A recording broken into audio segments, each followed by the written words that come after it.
It's the Full Court Press with Eric Frandsen and Jason Walker. Welcome back to the to the show that we're doing right now. Following the local teams, breaking down the biggest games with in-depth analysis and team interview. Join the show by calling into 435-752-1069 or text 435-339-0321. It's the Full Court Press. Rose, answer. Yes! Caught! Touchdown! They did it!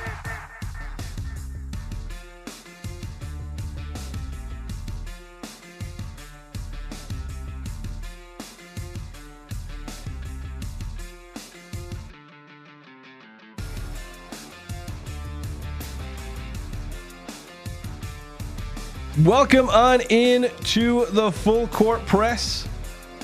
Jason Walker, Eric Frandsen with you here on 106.9 FM, 1390 AM The Fan, streaming online at 1069thefan.com and on the 106.9 The Fan mobile app. You also find us on our podcast feed at 1069thefan.com or the mobile app, or pretty much wherever you get your podcasts, you should be able to find us, though I think we might have forgot to, well, I say we, I think I forgot to put up the podcast from yesterday. Oh, well, we were a little distracted yesterday. Yeah, so we had some things going on. So I'm probably going to make Eric do it now because I have to ditch out early from today's show for another high school game.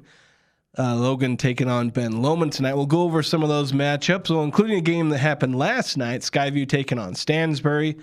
You've also got Utah State. Their loss to UNLV, their second loss in a row. First time they've been on a losing streak this season. They started the year 16-1. They are now 16-3. The Young Power Sports of Logan text line already stacking up. If you want to send in your thoughts on the Aggies or any of our other topics, you can text 435-339-0321. Some other news, including Utah State football adding a couple more transfers. We talked a little bit about them adding another quarterback, Grady Broder. I forgot. Broderhouse or something. Broderhouse or something like that. I was literally watching some highlights of him earlier today, and I suddenly can't remember his name. But they also added another wide receiver, another edge rusher. So they are really going out there trying to find outside linebackers / edge rushers. And really just they seem to have addressed almost every single position group to a pretty solid degree. We'll go over that a lot more in the second hour. Also talk some Utah Jazz and even some Real Salt Lake.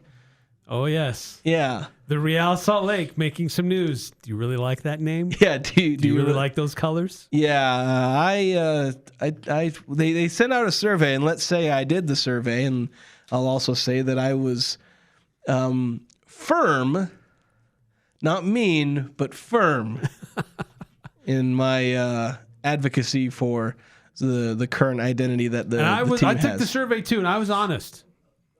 So we'll find out later what that means. We'll compare results a little bit later.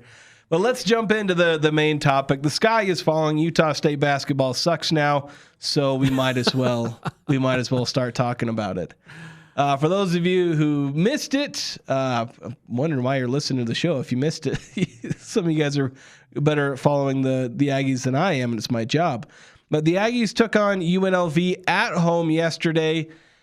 It was a close game for the most part. The Aggies got out to a 9-0 lead. They actually got out to a 14-point lead in the second half, but UNLV kept rallying, kept it close.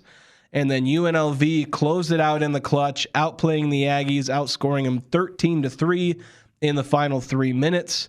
In fact, and it was like, 58-44?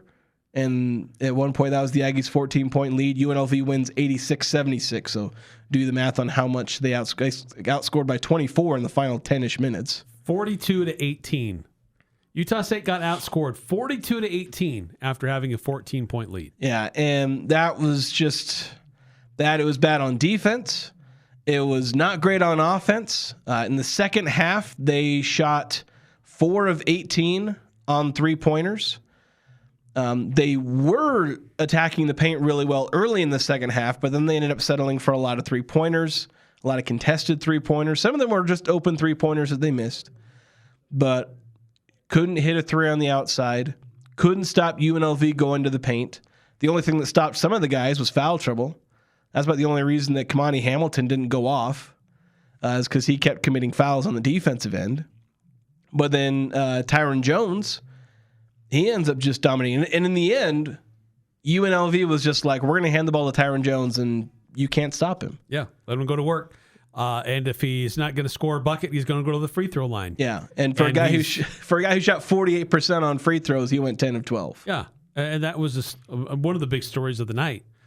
Is that UNLV, normally not a good three-point shooting team, usually not a great free throw shooting team. They were great in both of those areas. 50% from three, 84% at the line. It was just that kind of night for Utah State. A team that doesn't normally do things, does things at a level that they don't do. They haven't done. But that's becoming a habitual problem with Utah State, is that teams that don't normally do things end up doing things that are unusual, mostly in their favor over the course of the game. Yeah, and there ends up being a common denominator. Some people want to say, oh, well, teams just always shoot well against us. Well, a lot of that's going to come down to, are you playing good defense? Because if you don't play good defense, then, yeah, the other team's going to start shooting well. They're going to start... they're going to be able to do all the things that they want to do. Typically, teams are able to keep when they try and isolate Ty Jones on the wing and have him go toe-to-toe with your opposing front court. They're able to get him into tougher situations. Now, mind you, Jones is still averaging, 10-plus points. He's still, he's a good player, but he's not going off for 20 in every single game. Kamani Hamilton scored 8 points in a 6-minute span. He's averaging 12 or 13 points a game, but he's not having that kind of outsized impact. And I think the three-pointers, that was a little more on the luck side, but a lot of those were open three-pointers. UNLV had a guy who, Walter Brown, who was to the point before this game against the Aggies, he was 1 of 4 from three on the season. Well, he got 3 wide open three-pointers. And he hit 2 of them. And that's just going to happen. They gave Gibbs Lawhorn, a guy who shoots 36%. They gave him a few open 3-point looks. He made 3 out of 5. So UNLV, when they got open 3-pointers, they were typically wide open. They took them. They hit a few more, wide open than they typically would have. But still, the Aggies gave them those open looks, and they got burned when UNLV hit a few more than they typically do. And then with the free throws, okay, you sent them to the line 25 times. And, you joke about a guy shooting 48% of the free throw line going 10 of 12, but that happens a lot of times to bigs where they struggle at the free throw line and then they have that game where they just shoot. Well, remember this from Great Osibor. He shot like 60-something%, on free throws, but there were a couple nights where he was like just about setting free throws made records because he'd go like 12 of 16. Or 13 of 15. He'd have that one night. The next night he might go 1 of 7 from the free throw line, but that can happen to bigs, and the Aggies got burned by that. But again, they were the architects of their own destruction on defense. They've had opponents shoot a little bit better in some areas before, but they would shut them down to 60-something, or if they were outperforming in one way, like San Jose, they made like the 9 3-pointers in the first half. They held them in the 70s. In that game, they held them to 78. Even when San Jose had their best half of offense, the Aggies held them to 78 in the end. But against UNLV, they allowed the most points they've allowed all season. And we've now had back-to-back games where the Aggies allow the most points they've allowed all season. And that is definitely concerning. Yeah, absolutely. I mean, that's something that is unsustainable for Utah State moving forward. They've got to find a way to be better on defense. I did see something, an observation, and I think it was supported with something that I saw on social media. I can't remember if it was last night or this morning. It's all kind of a blur. But the observation is that now the teams are attacking the rim. Like Utah State struggled against Grand Canyon with their physicality and their length in the interior in the post. And I voiced concerns earlier in the week that UNLV has some similarities that could be problematic for USU, and that turned out to be true. It turned out to be the case. And the points in the paint, it wasn't like it was a massive disparity for UNLV over Utah State. It was pretty close. When you look at the differences between the teams, points in the paint, it's really even. It's 40 for UNLV, 38 for Utah State. So it's not like they really exposed a big difference there. However, what I saw was that this is a team that wanted to attack Utah State's interior defense. And Utah State didn't have shot blockers to stop them.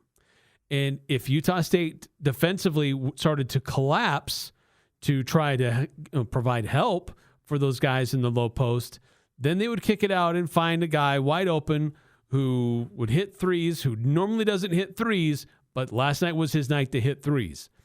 And the point that I saw was, the post that I saw was that comment from Josh Pastner to a sideline reporter coming out of halftime is basically that. Utah State doesn't have shot blockers, so I'm telling my team to attack the rim.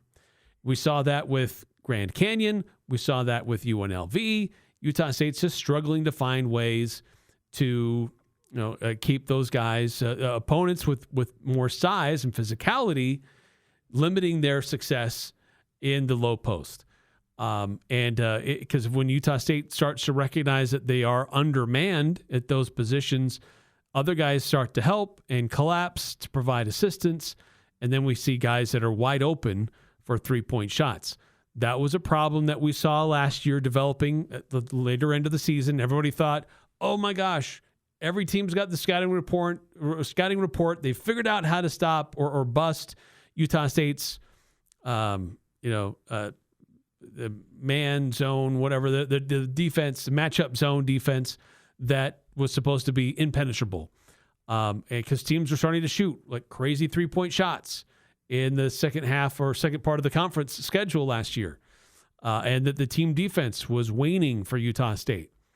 Now we've got back-to-back games. Utah State gave up 84 points, followed by 86 points to teams that aren't normally used to being able to produce that kind of offense. Are these just 2-game anomalies? Maybe. One game may be one thing, but 2 games starts to just show a pattern, and that a pattern is developing. What happens on Friday at Colorado State will be interesting as well. I don't think the Rams have that same level of interior physicality and impressive ability to attack, though Mbemba, he is a big presence and that they will try to utilize. And Jorgensen is back, and they'll have him for a full game. Utah State, he last time they faced each other, he went out kind of early in that game, and the Aggies just blitzed the Rams. So they're going to be a little bit different, and they're going to be smarting after getting embarrassed in Logan. So this team, Utah State, has some real fundamental things they've got to figure out. Now, they can't change their roster. They can't go find a new guy, a new 7-footer, and bring him in and make a trade midseason. You're stuck with who you have. But they've got to figure out how to improve what's going on with the guys who they have. Gary Clark is a forgotten player, and I don't think it's that the coaches have forgotten about him. I don't know if what he has forgotten, but he doesn't seem to have that same level of confidence. The coaches don't seem to have that same level of trust in him, because we're only seeing him for sparse minutes, which is a little bit surprising when teams are attacking Utah State and you need a big man to be down there to help anchor everything and support everything. If nothing else, he has 5 fouls to use. But I don't know what's going on with Gary Clark. I hope he can get that figured out. They need to continue to help coach Zach Keller, his footwork and where he put his body. Thank goodness the Aggies have Carson Templin, but he's not a perfect player. He's active, thank goodness. And because of his activity, he makes things happen for Utah State. But Utah State does not have a shot blocker. Utah State does not have a great rim protector. They have some guys who are active guys who will move around and will try to do some things defensively. And there were stretches of the game that I thought Zach Keller was actually holding his own defensively, but it wasn't sustained. But it wasn't. I don't think you can lay this defeat at the feet of those guys, though, the big men for Utah State either. I think there were lapses by a number of guys that for Utah State's guards. Like, why aren't you attacking these UNLV players who are in foul trouble? Get them out of the game. Force Josh Pastner to put his scrubs in there because he has no other option. Get their starters, their main guys who are in foul trouble most of the game, get them out of the game. Attack them. Force them to make a tough play. And if they're holding back because they don't want to get that fifth foul, even better. You're going to have an easier path to scoring a bucket. So, yeah, a lot of questions, a lot of concerns, problems with Utah State. You'd think after a bad loss, the best thing is to have another team to face pretty quickly so you can make those adjustments and get that bad taste out of your mouth. Well, unfortunately, it just made that taste even worse for USU. All right, so let's get to some of the texts rolling through here on the Young Power Sports of Logan text line. I know there's a bunch coming in. Let's get to those, address some of the questions that you have. A couple of these came in last night. We had some coming in this morning, some as we've started the show. So try to tick some of these off. 9310 on the Young Power Sports of Logan text line. We expect Perryman, a freshman, to come in and play the same sets as Drake Allen, a graduate. Need to run some more basic actions for Perryman. And Templin seems to always catch the ball down low, then wait, makes a decision. No quick to the basket from our bigs. There was a little bit of that with Templin. But yeah, catch and move, catch and go. Sometimes they're pivoting their feet a little too much, giving up a time for the defense to collapse and adjust and set rather than go. But at the same time, you want to make sure you have good footwork and that you're set so you can go strong to the basket.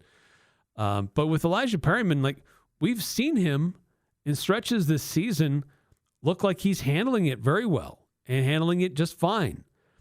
Now I get it. We're into conference play and Utah State is facing a different level of opponent every game now in the conference.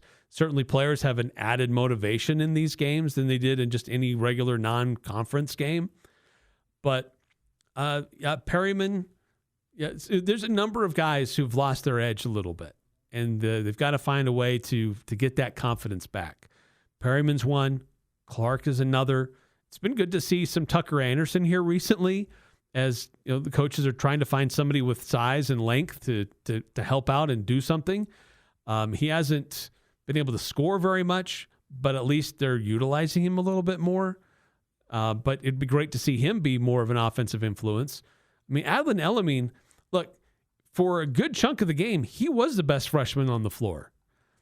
But you have to give credit to Jones for what he did consistently throughout the entirety of the game. So he deserved the flowers that he was getting on the national broadcast. A couple more texts coming through, 8968. I'll go ahead and say it. With the way things are shaping up these last few weeks, I'm truly wondering about the state of mind that the basketball team is in. They had games lately that they should have won easy but struggled. And now 2 games that they should have won, they were no-shows as compared to earlier games. Yeah, I don't know if I'd say they were no-shows. I mean, Utah State had a 14-point lead at home. There's some, we've been critical of the team or some team members, but we also need to be critical of the coach. Utah State goes up by 14, and an unproven lineup goes on the court. And that lineup is really ineffective. And they didn't do anything, and they opened the door for UNLV to start to get their mojo back, and then Utah State couldn't stop it. So just some of the, if you're up by 14, if you're up by 20 with 5 minutes to go, maybe that's when you start to get those different lineups in. But it was kind of early in the game for that lineup change for Coach Calhoun. So, yeah, there's a lot of things to go around with this team. State of mind of the team. We saw this, the February and March of the team start to struggle a little bit. Don't know if they're just mentally wore out with what they're being asked to do, or they just ran up against a couple of teams that fundamentally, the way they're built, pose challenges for the Aggies, and they haven't quite figured out a way to stop that, at least for a long enough stretch to win a game. 6543 texting in. The problem with playing a soft non-conference and starting out conference with the worst teams is that you get a false sense of security. What do the Ags do against these big teams that are physical when the Ags seem to be more finesse than physical? Yeah, I mean, that's fair. I mean, we were all maybe getting ahead of ourselves, maybe the team itself too. And I wouldn't say that they had a soft non-conference. I mean, it wasn't as good as we've seen before, but they weren't tested. They weren't super tested. I mean, they had some decent teams, not great teams that they played. And you're right, they started off conference play going up against the bottom part of the conference, or teams that were at their own personal bottom, like Boise State was at the bottom of where they've been. Colorado State suffered a big injury, and it really struggled kind of recovering from that. Both those teams doing a little better now at this point, but you're right. Utah State had the benefit of going through the weaker part of the conference schedule earlier on, blitzing those teams, and now that they're facing, more physical, longer teams, at least especially down in the low post, they haven't quite faced that, at least not very much, and clearly not enough to understand how to face that or how to make adjustments to deal with that. So, this is something that Utah State's got to figure out, because they still have San Diego State that they have to play. They still have New Mexico that they're going to have to play. They'll have to play UNLV again. They'll have to play Grand Canyon again. So can Utah State get this figured out and get it figured out quickly? Because as I said, Colorado State's on Friday, and that team got embarrassed, and they've got their main guy back. They don't want to have that happen again. They're going to have revenge on their mind on Friday. So, yeah, we'll have to see which Utah State team shows up on Friday. Yeah, we'll have a pretty good idea of what the Aggies are made of when they try and bounce back. We're going to bounce back by going to break. We'll come back. We got a lot more on the text line to get through, so we will continue talking about this game, recapping what happened, and more especially what's next for the Aggies. What's done is done. They need to move forward now, and so we'll talk about that next here on the Full Court Press. Now here's a concept. You earmark a third of your profits to go back into the community to local charities. Dex Imaging does that. My name is Nate Lamson, and I'd like to share with you what I know about the company that acquired Valley Office Systems. Dex Imaging is committed to continuing quality customer service on your copier, printer, or office solution while raising the bar to become a strong community partner. Visit deximaging.com. We think globally, but act locally. This is Garrett with Cache Valley Bank. Life has a way of moving quickly. Kids growing up, students starting fresh, and business owners taking bold new steps. At Cache Valley Bank, we're here for all of it. Whether you're opening your first account, growing your business, saving for the future, or planning what comes next, we're proud to be your trusted financial partner right here at home. Cache Valley Bank. Real relationships, real solutions for every stage of life. Member FDIC.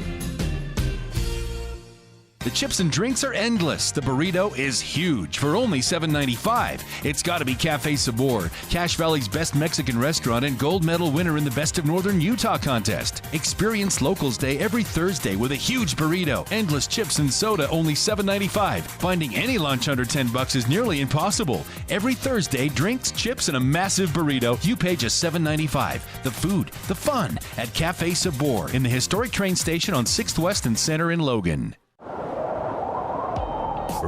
Winter's here, and that old car sitting in the driveway isn't getting any warmer. Turn that frozen junker into cold hard cash with DD Auto and Salvage in Logan. It's never too cold, too wet, or too late to clean up and cash out. DD Auto and Salvage makes it quick and easy. They'll even pick it up for you. Get the most money possible for junk vehicles or scrap metal. Clear it out. Get the cash today. Call 787-1204. That's 787-1204. And let DD Auto and Salvage pay you today. DD Auto and Salvage. Cold cars turned into hot cash. Interviews, analysis, and a little bit of fun mixed in. The Full Court Press on Sports Talk Radio, 106.9 FM, 1390 AM. The Fan.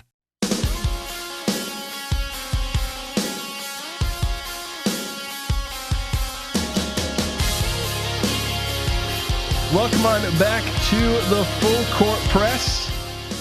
Jason Walker, Eric Frandsen here on 106.9 FM, 1390 AM, The Fan. And let's continue getting to the text line. We've got a lot of these texts to get through. Eric, you got through a few of them, but I believe are we on 2444? Yes. Okay. This is what I'm going to say. I'm not sure if I'm the crazy one on this, but I've never understood why Keller is starting and playing so many minutes, especially the expensive minutes for Templin and Clark. Not saying those guys have always played well, but I think they're both much better options than Keller right now. He's just not giving us anything. I think my actual ideal lineup for the team would be a small ball lineup with Elmine at the 5. Our bigs aren't going to produce, but it does seem like Calhoun It doesn't seem like Calhoun has been willing to try that yet. Either way, we really need to upgrade that position in the coming years, like Coach said last night. Coach said that last year. Like he did, but he said it again last night. That was a clarion call in late February and March. We got to get a big man.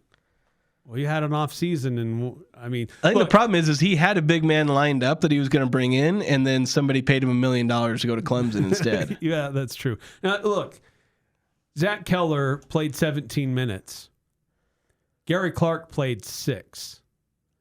So I get it. Some fans are clamoring, we need more Gary Clark. They should play Gary Clark more. I don't know what's going on with Gary Clark, but when Gary Clark is on the floor, he's not very effective right now. So they're playing Zach Keller because they have to play Zach Keller. Well, I think when you're playing a team with big guys who attack the rim, you need effective-ish big bodies. Yeah. And when you have a big who's not very effective, what do you do? Like I said earlier, if nothing else, he's got 5 fouls. So at least can you use him for that? Oh, and UNLV shooting 80% from the free throw line may not have helped. But I think Zach Keller played all right last night because he was a big body and they needed that. Someone who could move decently well as a bigger body. Why Gary Clark didn't get any minutes, like why they didn't try playing Carson and Gary at the same time, especially when they brought in Tucker Anderson. I think they could have brought in Gary Clark instead of Tucker Anderson because they needed to spell Adlan Elamine just because you got to sit on the bench at some point. Yeah. Yeah, he was playing fantastic, but other guys with size needed to help out and contribute, and they just didn't. I didn't really have. There were a lot of people who were getting on Coach Calhoun for his rotations last night, and mind you, I also kind of wonder why is Zach Keller starting when Carson Templin is effectively your closing starting center. Gary Clark has been at times. I don't know that. It's something that I see from a lot of different coaches where they're essentially volume minutes getter at center comes off the bench. Yeah, it's Trevin Dorius. Yeah. And Dan Akin. And it's not even just Utah State. I see it around the Mountain West. Of course, San Diego State's doing the thing where I think they're still bringing BJ Davis off the bench. But it's a weird thing where a lot of teams will start like a 7-footer who plays 10 minutes a game, and then they have a 6'9" small ball center. Like Shimon Zapalo started every game his senior year at Michigan State, and he averaged 13 minutes a night. I don't know why teams decide to do that. I've been meaning to ask coaches. I may have already asked them and may not have gotten a decent answer, just some, coach speak. Yeah, because these are different coaches, different programs. I'd probably get some response like, "Oh, it's not about who starts." Then I'd be like, "Okay, but why are you starting MJ Collins then? If it's not about who starts, bring your best player off the bench for kicks and giggles." Yeah. I don't get why you're starting a guy why Zach Keller. I thought he played well last night. Probably one of his better. I think he played better then than he did against Grand Canyon. Yeah, I agree. He was actually a net positive. He was one of the few guys in net positive in plus minus. The Aggies' best minutes were actually with him on the court. I don't know if he played a massive factor in why that was, but he was at least a net positive there. But I saw some people talking about the rotations, and I'm like, what was Calhoun going to do differently about the rotations in that game? What about Calhoun's rotations would have changed that game? Play Mason and MJ more minutes? Well, Mason played 37 minutes. MJ played 35. You going to play him more minutes?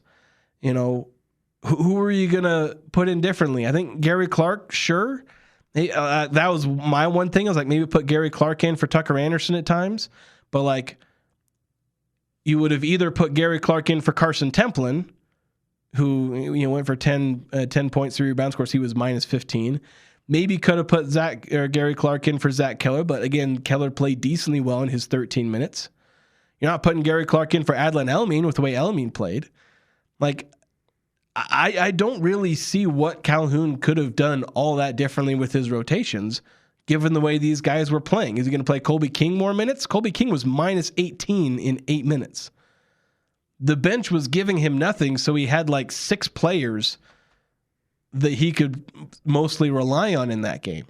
Like, what was Calhoun going to do differently? And you want to talk about the team's preparation and all that? That's obviously something that I'm not going to sit here and defend Calhoun over, because clearly something didn't go right in preparation. And you could also point to roster composition, because we're having these conversations about not having good big man again. Like, you want to go there and criticize Coach Calhoun? I think there can be some thoughtful critiques there. I'm not just going to blanket defend him. But the one thing I thought was weird is about the rotations, where it's like, what is Calhoun going to do differently?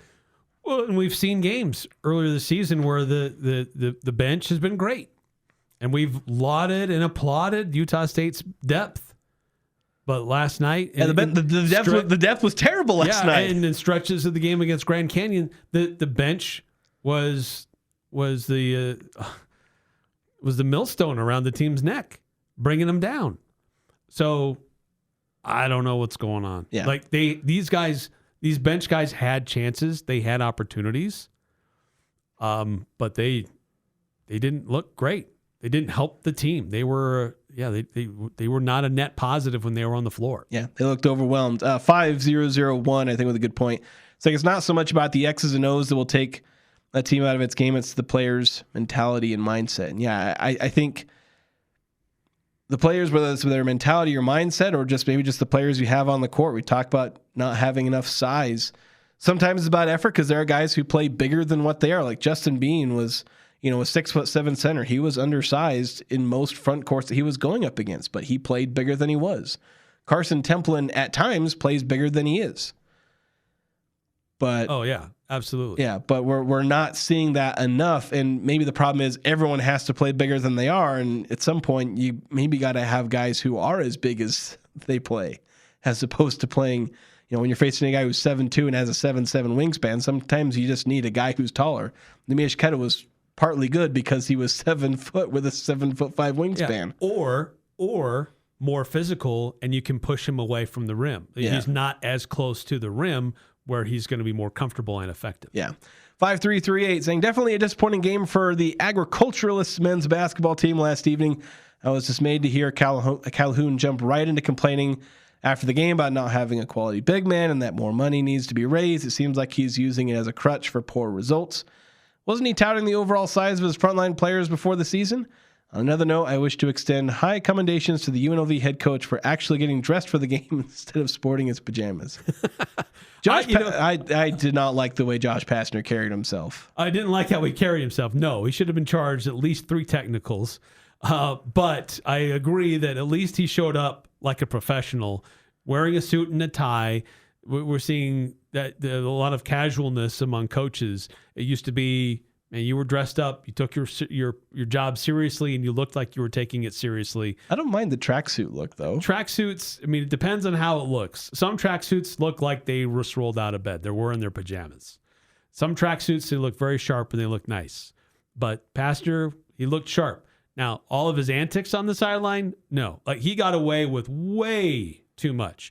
And it wasn't until, midway or late in the second half before he finally got a warning about leaving his box. That's ridiculous. Yeah. I mean, as much as he was doing, he needed to receive that warning midway through the first half, and to see him violated, it should have been assessed a technical. Yeah, coaches get a lot of leeway, and the referees clearly didn't want to assess a technical. And I can understand that from the referees. You never like to give the coach a technical unless they cross a pretty clear and distinct line.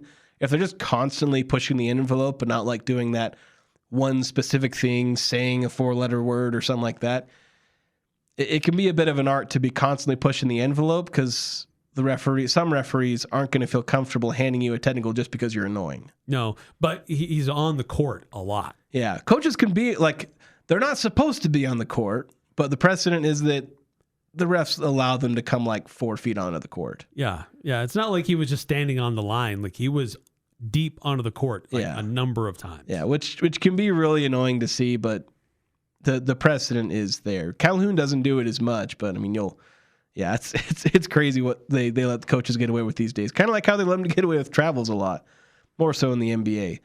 9952 saying, how in the world do we get 4 fouls on 4 players and USU doesn't attack and have them foul out? Playing 8 to 12 minutes with 4 fouls is insane.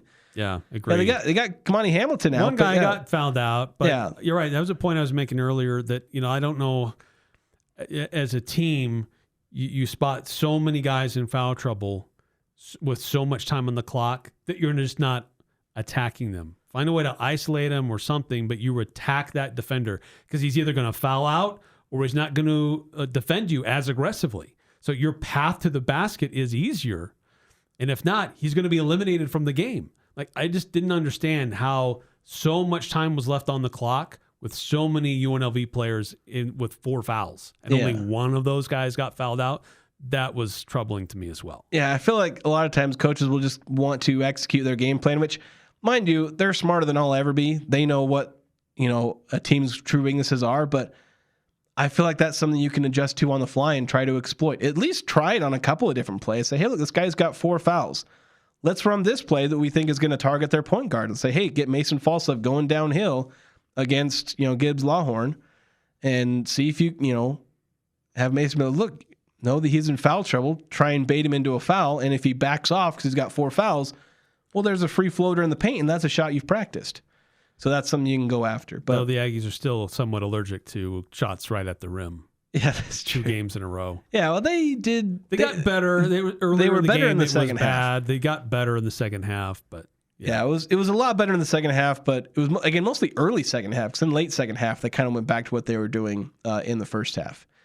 9315 saying, if I was the coach of this team, I would make the team and me myself get after it on fun in the Wayne Estes Center. I'm not sure what I'm not sure how to interpret that. Thanks, 9315. 5452 saying, I don't claim to know basketball like Coach Calhoun, but I did not understand taking Elamine out and putting Tucker in. Tucker has been horrible this season on offense and defense. Tide turned fast after that lineup change. That was very much Elamine needs to rest because we need him down the stretch substitution. Elamine needed a blow. Like, yes, he was playing fantastic. Probably his best game in an Aggie uniform. Yeah. But if you want him to be that effective in the final 5 minutes, then he needed to take a break when he did. Because he'd played the entire second half, I think, to that point. And I know he's a freshman. I know there are guys who play the entire half, but I don't think Elamine is, into college, 40 minutes a game type shape. That's something that can be really tricky to play. And so, yeah, I think he needed a rest. He came back in with about 9 minutes. I think he only sat for 4 or 5 minutes. And that's where I think they maybe could have tried Gary Clark. So I think they put Tucker in to try and emulate, another 6'9" wing who can shoot from the outside. I think that's why Tucker came in. Not going to say that's necessarily the smartest idea. I'm not going to try and act like I'm smarter than anyone else, but that's just the through line that I think Coach Calhoun was going with. But maybe he could have tried something different with putting Gary Clark in to have a bit more size. And these are things you can second guess about a coach. I don't want to go too deep into it, but that was why Elamine comes out. Like, I don't think he took him out of some I'm just going to take him out just because I'm going to take him out. It seemed very in the moment. It was like, yeah, Elamine's going to the bench because he needs to rest. So. We've got a 14-point lead. He's been playing great. Let's give him a rest, and let's see if we can have these other guys at least sustain what we've built. Yeah. And not only did they not sustain it, they gave it all away. Yeah. 5338 saying, Clemson's roster has 2 bigs from Utah. What's up with that? Who's the second one? Because Carter Welling's one of them. I don't know who the other one is. Because Welling was the one Utah State had interest in. And I don't know how close he was to coming into Utah State, but this is a guy who's averaging 10 and 10.6 rebounds, playing 23-ish minutes a game for Clemson. That's a 6'10", 6'11" big that could have been playing for Utah State. Jake Wallen, 6'10" from Provo. And Carter Welling, 6'10" out of Draper. Yeah, so both juniors. Yeah, I think. Yeah, as far as getting a big, it's Yeah, it's nothing you can do right now. So like having that conversation about needing more money, and Calhoun sounded like the way he was talking is that they had raised more money and that they were going to go out and try and get it big. But like, from what I've heard, they didn't invest that much money into their front court. Like they invested a lot of their money into keeping Mason Falslip around, justifiably. They retained some of the guys like Carson Templin, but didn't have a whole lot of money left to spend on getting a big man to Utah State. And that may be the thing that they need. But I think part of it isn't so much like get yourself a 7-footer, because like, is the 7-footer going to guard Kamani Hamilton off the bounce? That was one of the issues. Is a 6'10", 7-foot center going to defend Tyron Jones off the bounce? Well, no.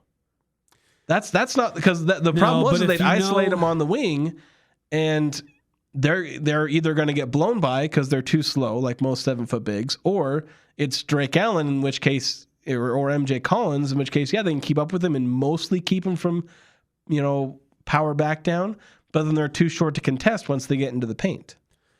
Yeah, but if you've got somebody who they don't always have to go out on the perimeter to guard. If they can protect the rim, be a legit shot blocker. If they're playing man defense, they have to go out on the perimeter. If their guy goes out to the perimeter, because Tyron Jones is playing center. If you have a 7-footer and there's your center, he's got to go out there and guard his man. That doesn't even mean they're necessarily married to that guy. You can do switches. And Utah State so has you switch a 6'5" guard and you're back in the same problem. Doesn't have to be a 6'5" guard. It'll be a 6'9" wing Adlin Elamine. Yeah, and that's the one guy they've got. But like they if they end up when Elamine's not on the court, when you have multiple 6'7" or 6, because Elamine guarding Tyron Jones, well then you have Kamani Hamilton.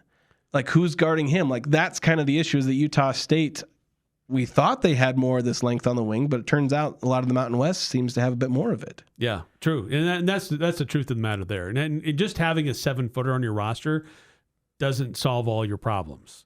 It's functionally what you do with what you have. Yeah. And Utah State doesn't have somebody that's physical enough to keep opponents from the rim or to challenge them at the rim. Yeah. And I think that's where the problem was. They could certainly use a 7-footer at certain times.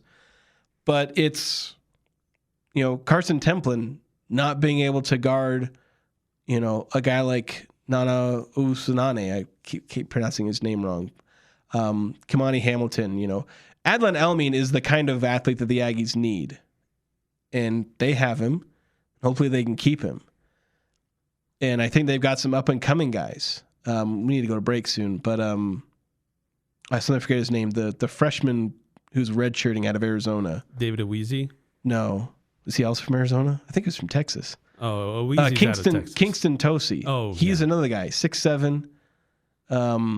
I think he's someone that could be great down the line. I think he's out of Alaska. Was he from Alaska? But he went to a prep school in Arizona, I think. Okay. Yeah, I think you're right in that I think he was originally from Alaska. But yeah, so we got to take a break because I could keep going on some of these, but I need to. Because Utah State has these guys. Yeah, they have some of these guys. They already have them on their roster right now. Yeah, I think they just need more of them. Tucker They need more Anderson, experience. Luke Kearney, like these guys just aren't. They just aren't performing. They're not performing. Problem. You're right. That's the best term. They're just not performing. Yeah. Let's go to break. We'll keep on some of these texts and continue this conversation next here on the Full Court Press.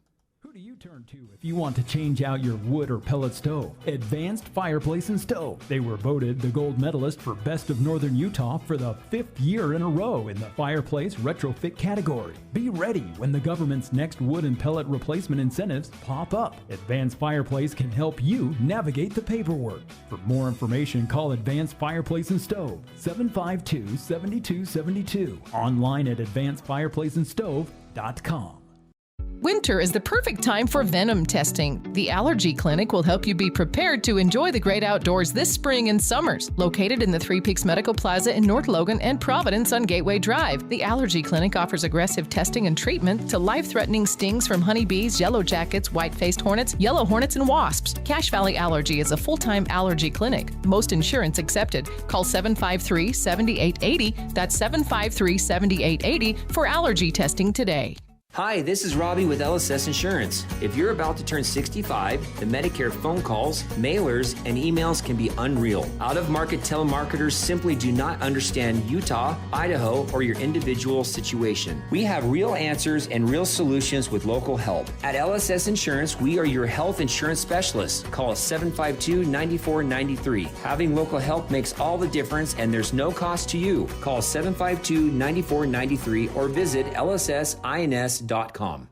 Winter's rolling in. Cold, snow, wind, but Mother Nature can't cancel us. At Top Shed, we build custom sheds year-round, right on site in northern Utah, southern Idaho, and Wyoming. Blizzards, freezing temperatures, doesn't matter. We don't shut down. We show up, we build. So if you need storage, workplace, or a backyard upgrade, don't wait for spring. Top Shed builds in any weather. Top Shed, making sheds great again. Call 435-760-7766 or visit TopShedUSA.com. It's the Full Court Press, weekday afternoons from 4 to 6 on Sports Talk Radio, 106.9 FM, 1390 AM. The Fan.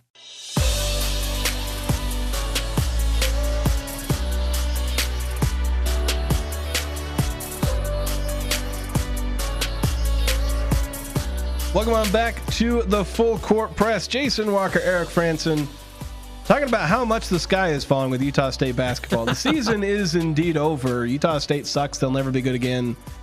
Might as well just shut down the program. After two losses, Utah State in today's net ranking, 21.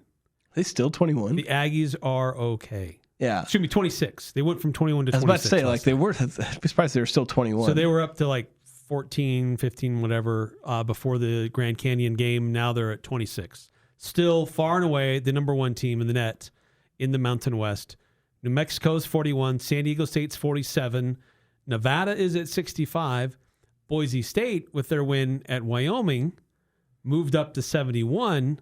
So now, and that's classified as a quad one win. Utah State's first of the season in what they got in Boise not that long ago.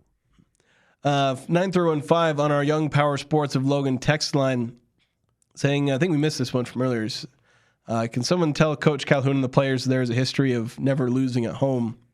That you do everything, and I mean everything, to win at home, signed the superstar Aggie fans of many years.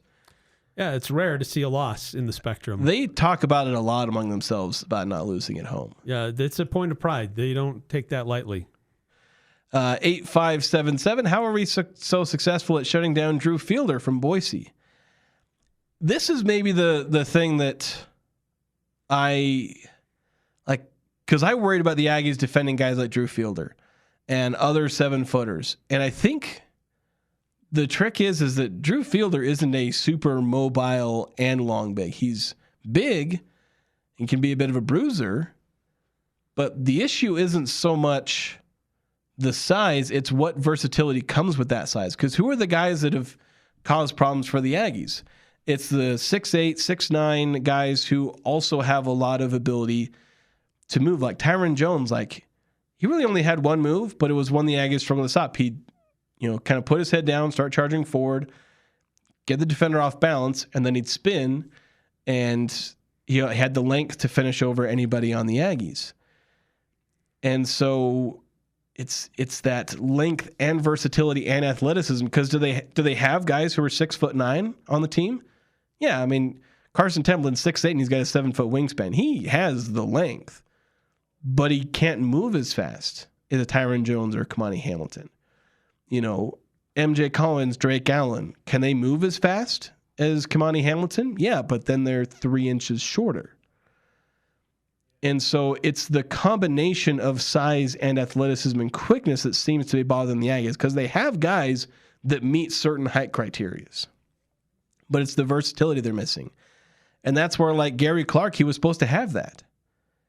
Carson Templin has kind of been developing some of that, but Carson Templin plays like a center and at times is perfectly fine in that. It's not like he's bad, but it's usually undersized. Yeah, but he has the height of a power forward. Yeah, and doesn't have the versatility of someone of some of the guys who have that height.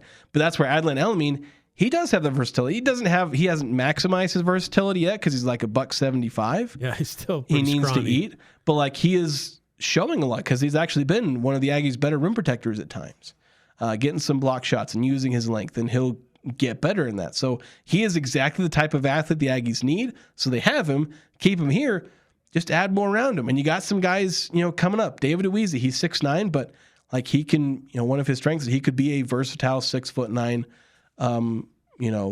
center, and he's got a good wingspan. Kingston Tosi, he's a 6'7" wing. Some of these guys just need experience. But the fact of the matter is, the Aggies are largely consist of guards and undersized centers. And they have some length on the wing. Like we thought, if Tucker Anderson were able to be as versatile as we were hoping he would be, the Aggies probably wouldn't have nearly as many problems as we thought.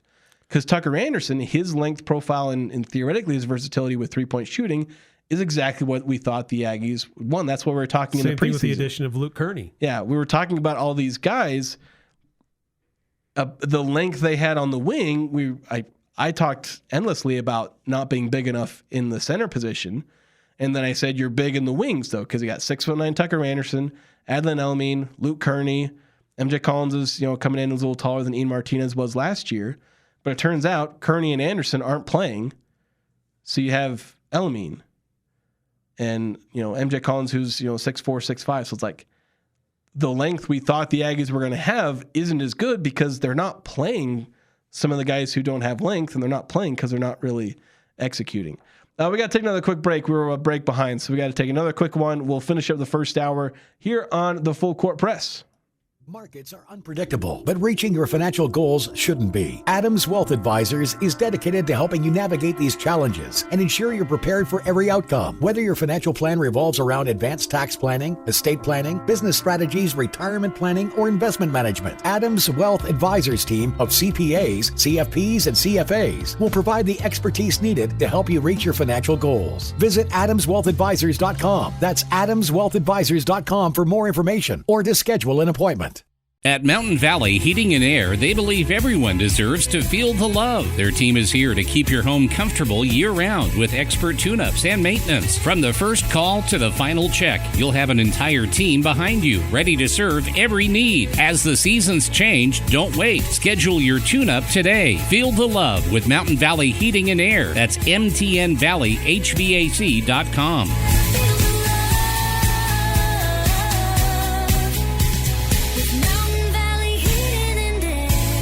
Emily, and here at Ceremony, we start with the thread, literally. We knit all of our own fabric so we can control the softness, the weight, and the quality. So your blanket isn't just soft at first, it stays soft, strong, and beautiful over time. From our softest minky to lush, stretch, cotton muslin, and waffle, we create comfort that holds up from newborn snuggles to movie nights. Established in 2006 right here in Logan, come experience the quality for yourself at our store on 10th West next to iFit. Ceremony, wrapped in comfort, gifted with love. Copiers, printers, service, and supplies are just the beginning. Les Olson IT is the premier source for your business's structured cabling, IT, software, telephones, and security systems. We partner with you to find the ideal solution to all of your office technology needs. Tell us your goals and we'll get you there. Find out more at lesolson.com. Les Olson IT.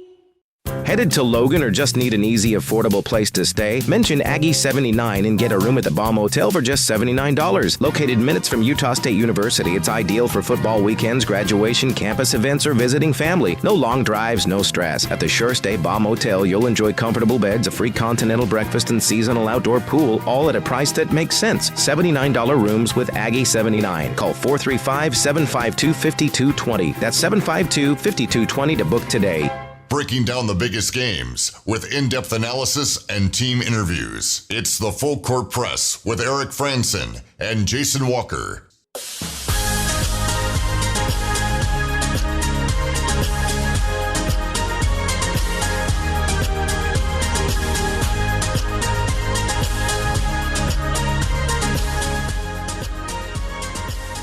Welcome on back to the Full Court Press. A reminder, at Napa Auto Parts, they've got batteries, headlights, wiper blades, all in stock and on sale now at your locally owned Napa Auto Parts.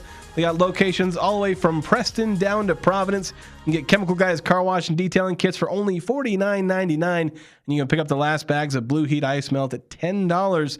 Get them while it's at a low price because, before the ice actually shows up. Then you got air fresheners, snow scrapers, shop towels, seafoam, and more. Again, on sale at your locally owned Preston to Providence Napa Auto Parts locations. So let's finish out the first hour. We'll keep on Utah State. We got a few more topics to get to starting in the second hour. 931-5 on the Young Power Sports of Logan text line saying, just think when Elming puts on some weight, he can and will be hard to stop. Yeah, he will be. Like, add another 20 pounds to Elming, and he's like, you can see the skill growing. Like he's doing a little bit of on-ball creation, still a bit rough around the edges, but you can see it coming. The three-point shot is going to get better and better. He's not shooting great percentages now, but he's hitting 1 or 2 per game typically. So he's getting better and better. Yeah, it's been fun watching his growth, and it's a high ceiling for him. Yeah. All right, that's going to do it for us here in the first hour. Make sure to keep it tuned here on the Full Court Press. We'll be back after this on 106.9 FM, 1390. I'm Dan Patrick, and this is Above the Noise. At age 37, the clock is ticking on Steph Curry's greatness. The Warriors came into the season as a long shot in the talented Western Conference. But there was at least a sense of optimism, but it took a brutal hit Monday night when Jimmy Butler suffered a season-ending knee injury. Now Golden State is stuck in basketball limbo. A championship run suddenly feels unrealistic in a loaded West. But here's the problem with walking away. Curry's still on the roster, and as long as the greatest shooter of all time is playing at this level, punting on a season feels almost irresponsible. So the question becomes philosophical. Do you keep pushing chips into the middle, sacrificing future flexibility to give Steph Curry one more chance? Or do you view Butler's injury as a sign that the era has reached its natural end? There is no easy answer here. What is clear is that time is no longer on Golden State's side. I'm Dan Patrick, and this is Above the Noise. What goes better with a meal? Bacon. At Heartland Steakco, they take their bacon seriously. From their double smoked hickory to their honey jalapeno, which brings sweet and spicy together for the perfect combination, to their all-new bacon flavors like whiskey peppercorn with its smoky richness, to their applewood double smoked bacon that's smoked over real applewood chips, to their all-new maple bourbon bacon, which brings out the subtle notes of maple and bourbon for a rich taste. Heartland Steakco has your bacon and USDA Midwestern beef ready to ship and delivered straight to your door. Don't wait. Order today for yourself, a friend, or anyone who loves that true Midwest taste. Ordering is easy at heartlandsteakco.com. And right now, when you spend $199.99 or more, you'll get free shipping plus 2 pounds of bacon with promo code BACON. Go and get your bacon from heartlandsteakco.com. That's heartlandsteakco.com, promo code BACON. Is your car ready for cold and snow? Batteries, headlights, wiper blades, all in stock, all on sale at your local Napa Auto Parts. Air fresheners, snow scrapers, shop towels, seafoam, and more. Chemical Guys car washing and detailing kits, $49.99. Hey, pick up the last bags of Blue Heat Ice Melt, just $10. And did you know when you buy your car batteries and wiper blades from Napa, they'll even help you install them right at the store. It's on sale now. Your locally owned Preston to Providence Napa Auto Parts. Napa know-how. Napa know-how. It's cold outside, but you can keep warm inside with a quality-built, super-efficient York furnace. Count on a furnace from York because it's backed by the strongest warranties available. Call Advanced Heating and Air Conditioning, your local York dealer, at 752-7272. Online at advancedheating-ac.com. We're not comfortable until you are. Advanced Heating and Air. The home for Sports Talk Radio, KLGN Logan, 106.9 FM, 1390 AM, The Fan.